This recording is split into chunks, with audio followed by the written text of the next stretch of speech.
Hola gente, ¿qué más? Bienvenidos a otro video acá en La Juega. El día de hoy vamos a hablar de algo muy especial, vamos a hablar de una película que pues es como muy importante para mí, pues en mi gusto por el sci-fi y que pues había omitido hablar en un tiempo atrás porque pues realmente no tenía planeado charlar sobre esta película, pero pues en este video sí lo vamos a hacer. Vamos a hablar sobre Alien Romulus, que es una secuela directa a la película de 1979, Alien de Ridley Scott. Esta película salió el año pasado, en el 2024. Es una película que le fue bastante bien en taquilla, era algo que inicialmente pues no se esperaba, dado pues el resultado poco positivo que habían tenido las precuelas de Alien que había hecho Ridley Scott, particularmente Prometheus, y creo que esencialmente la que más duro se estrelló fue Alien Covenant. Realmente pues es muy claro, pues se ha debatido en redes un montón, pues cuáles son los problemas de esas películas en particular. A mí en realidad Prometheus es una película que me gusta, pero me parece que tiene algunas falencias súper notorias en el guión y como la articulación pues con la película original. Se entiende que Ridley Scott quería hacer unas precuelas que realmente estuvieran muy poco ligadas a Alien, como que bebieran del ADN de Alien, que vivieran como en el mismo universo, pero sin entrar a depender del xenomorfo. Esto en últimas porque pues Ridley Scott estaba, digamos, un poco desgastado con el uso o el sobreuso que se le había hecho a su personaje. Pues en todas las secuelas que salieron, particularmente cuando se hicieron estas um, películas tipo crossover con Depredador, que a mi gusto tampoco funcionan, son películas que ya son demasiado comerciales, que ya son demasiado, no sé, es un producto que se hace simplemente para consumo masivo de una forma muy descarada, pero pues no es lo que sucede pues con las precuelas que hace Ridley Scott, pero esa intención de alejarse de los conceptos originales termina no siendo muy apropiada. Entonces Alien Romulus es un intento que surge por parte de la 20th Century Studios, ya absorbida por Disney, de recuperar un poco el éxito que tuvieron con Prey, película que fue lanzada en Hulu y que pues fue bastante exitosa y realmente pues es una película muy chévere, muy buena. Es una película que a mí particularmente me enganchó mucho, que parece que recogió mucho de los conceptos originales que hicieron la primera película un éxito, sin caer en la repetición, porque pues ese es un problema moderno que hay, y es que pues se está vendiendo mucho la nostalgia, se están refritando muchos productos y pues realmente es una cosa que están poniendo sobre la mesa pues las carencias que tiene Hollywood hoy en día. Mm, Alien Romulus pues básicamente utiliza la misma estrategia, se para en la nostalgia, se para profundamente en la nostalgia, en los conceptos pues que se habían creado con Alien del 79 y con la secuela de James Cameron, Aliens, que pues suele suceder y pasa mucho, y cuando uno escucha comentarios de estas películas, por lo general siempre son los mismos, y es que las personas, particularmente mi generación, generaron más gusto, más acercamiento al Alien a la secuela de Alien de James Cameron que la película original. En mi caso, la experiencia con Alien del 79 es que cuando la vi por primera vez era muy pequeño, era muy niño, y la película me impresionó un montón, me dio muchísimo miedo, entonces como que me alejé de esa película. Y Aliens tenía esos elementos más de acción, de tener todo lo que es necesario para que una película enganche, por ejemplo, los vehículos, ese tipo de cosas que hacían que uno quisiera pues jugar a esa película. Entonces, pues Aliens se volvió más cercana para mí. Y naturalmente eso también se ve reflejado, que es lo que pasa con Fede Álvarez, se nota mucho el amor que él tiene hacia esta película y pues también el respeto que se tiene hacia la versión original de Ridley Scott. Entonces lo que se evidencia en Alien Romulus es una especie de amalgama entre los elementos más característicos o más recordados de ambas películas. Eh, pues esa es, digamos, la principal característica. Lo otro es un respeto por la estética. Eso es algo muy curioso, demasiado curioso con las películas precuela que hace Ridley Scott, y es cómo transforma la estética, particularmente el diseño de producción de la película, pareciendo estar ambientada en un futuro distante digamos, al momento histórico en el que sucede Alien del 79. Esto en particular por todo el diseño de los vehículos, de las computadoras, de las interfaces gráficas, que en Alien del 79 pues naturalmente cae en lo que llaman hoy en día retrofuturismo, pero que en realidad era simplemente la percepción de tecnología de futuro que había en esa época, en el 79. Esa era la forma en la que podíamos percibir el futuro, y tan naturalmente eran los recursos que había. Era imposible pues en esa época proyectar una imagen tridimensional de la forma que se hace hoy en día. Entonces esa imagen de la tecnología del futuro pues está plasmada claramente en estas computadoras puramente analógicas, y Fede Álvarez recupera eso, lo recupera en su totalidad. De hecho, se nota muchísimo, muchísimo el cuidado hacia esos aspectos analógicos y hacia esa tecnología, que particularmente uno también la revive muchísimo, y es un súper recomendado. Creo que eso lo recomiendan muchísimo en redes y todos estos canales de YouTube, y es el juego de Alien Isolation. Es un juego que actualmente estoy jugando, nunca lo había jugado. Bueno, lo había empezado a jugar, pero nunca lo terminé. Y efectivamente todos esos aspectos de la ambientación de la Alien del 79 se recuperan.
Claro que Fede Álvarez toma elementos gráficos, elementos visuales de este juego, y pues parte de cómo suceden las cosas de su guión pues están también basadas en lo que pasa en, en Alien Isolation. Entonces la película pues es, digamos, en ese sentido muy cercana pues para los seguidores de la película original. Se apega muchísimo a esos conceptos, se apega muchísimo a las situaciones que uno esperaría ver en el Alien del 79,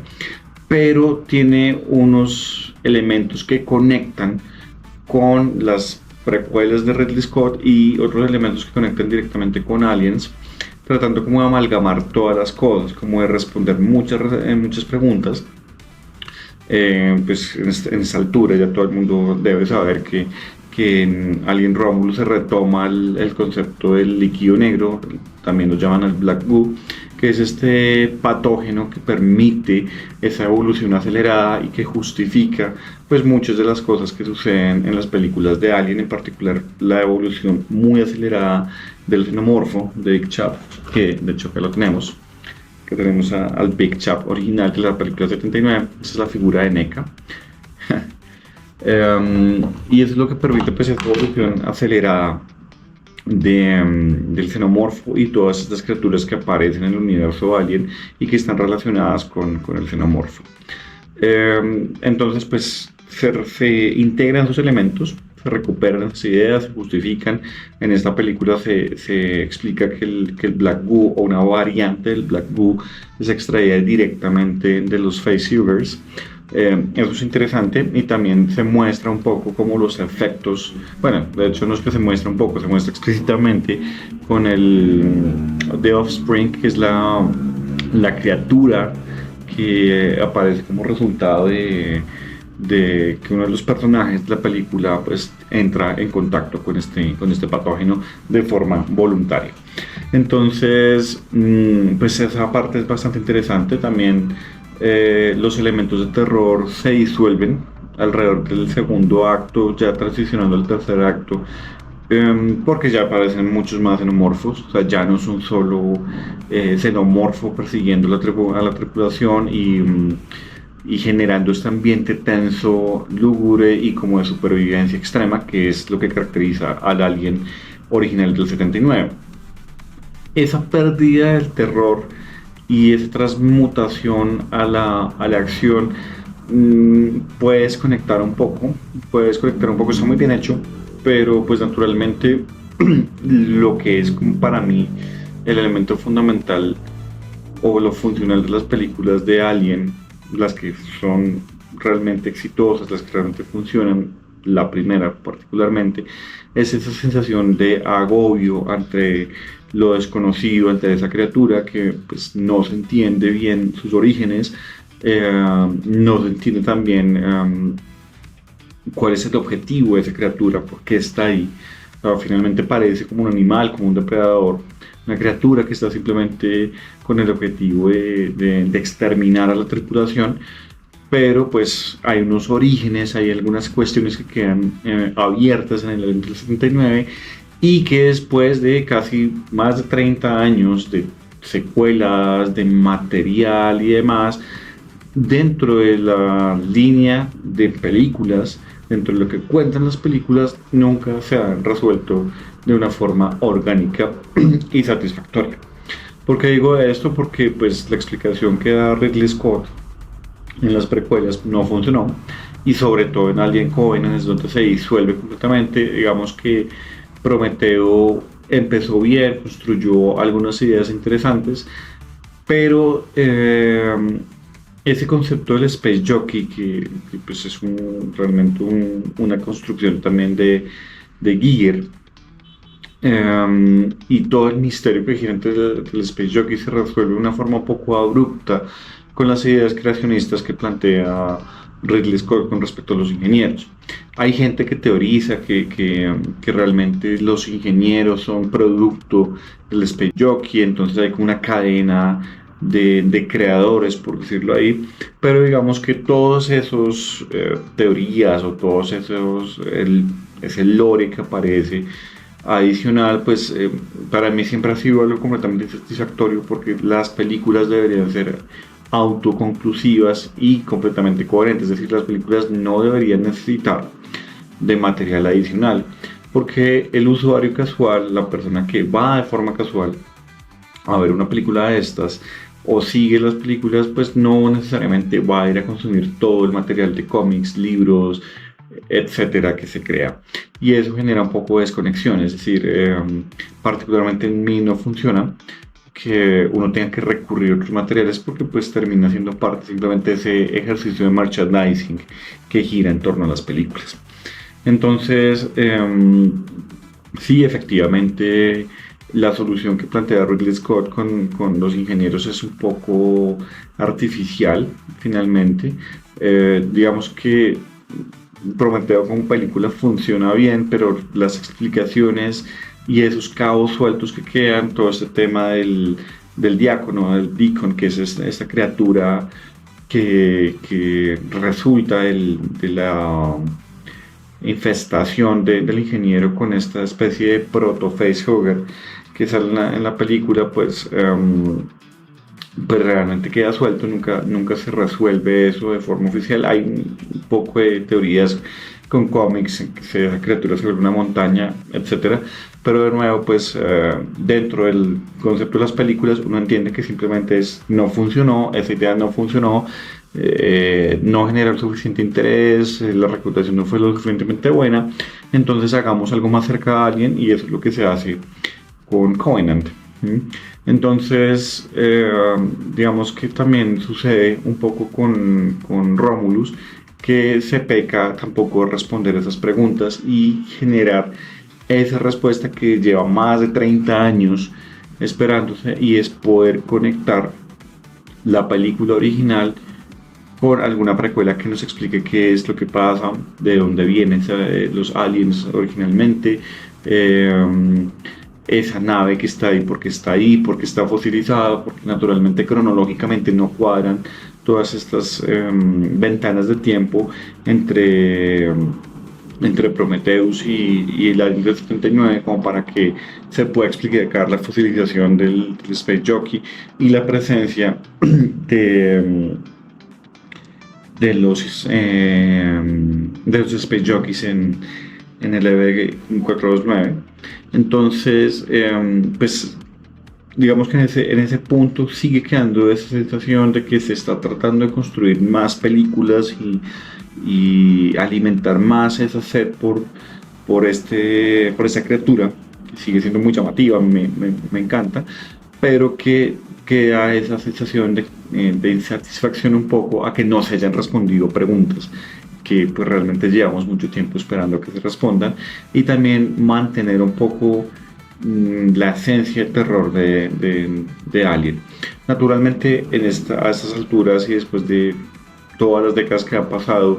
de la creación de este personaje, pues realmente ya no genera miedo, ¿sí? O sea, ya uno no va a ir a ver una película de Alien y va a sentir miedo. De pronto el miedo puede surgir un poco del horror corporal y en ese sentido Alien Romulus se queda un poco corta. Las secuencias en las que uno esperaba que eso fuera a suceder realmente no son explotadas al máximo. Uno puede ver más horror corporal visceral en la sustancia, un poco más del Cronenberg que en Alien Romulus. Entonces sería importante también que se arriesgaran un poco más con ese tipo de elementos para generar por lo menos una intriga mayor o recuperar ese horror que provocaba el xenomorfo en 70. En general la película está muy bien construida, la fotografía y demás pues está muy bien hecha, la recreación a través de prompts y demás, o sea, los muñecos y todo ese cuento de los efectos prácticos para recrear los xenomorfos que aparecen, pues está muy bien, se ve muy bien. La integración con lo digital también se ve bastante bien, pero sigue faltando un poco de, de construcción narrativa en las películas. Entonces, pues en general, en términos generales, Alien Romulus es una muy buena película de Alien, creo que es de lo mejor que ha salido en mucho tiempo. Sin quitar obviamente a Prometheus, que a pesar de todos los problemas de articulación que tiene y digamos algunos desvaríos en cómo se construyeron cosas para explicar el origen del xenomorfo y demás, sigue siendo una muy buena película. Entonces, pues esperemos que nos plantea Fede Álvarez en el futuro para esta saga de Alien. Por ahí estuve viendo que hay unas hipótesis locas de que van a retomar a Ripley. Creo que realmente en este punto ya eso sería una explotación completa del personaje. Creo que seguir ese arco narrativo de Ripley es excesivo. Hay otros arcos narrativos que se pueden explorar muy chéveres, por ejemplo, todo el arco que se desenvuelve en el videojuego de la hija de Ripley es un arco súper chévere y creo que hay otras posibilidades más interesantes. Un punto a destacar de Alien Romulus es la presencia de Andy, que es el nuevo sintético. Me pareció un concepto súper interesante la forma en la que se manejó y la que se caracterizó también al personaje, este sintético que empieza inicialmente como un sintético defectuoso de pocas capacidades y se transforma un poco en ese sintético malvado, pero pues va recuperando la esencia de lo que era Andy. Es digamos, una forma muy interesante de replantear los sintéticos. Ya habíamos tenido un exceso de Sintéticos Malvados y David había sido como el punto más alto de esos Sintéticos Malvados. Entonces, nada, pues estamos acá en La Juega, estén muy pendientes del contenido. Si les gusta, pues ya saben, suscríbanse, denle like, compartan el contenido y estaremos pronto comentando pues, más películas, estaremos hablando también de discos, estaremos teniendo invitados. Entonces, estén muy pendientes y muchas gracias por estar acá pendientes en La Juega.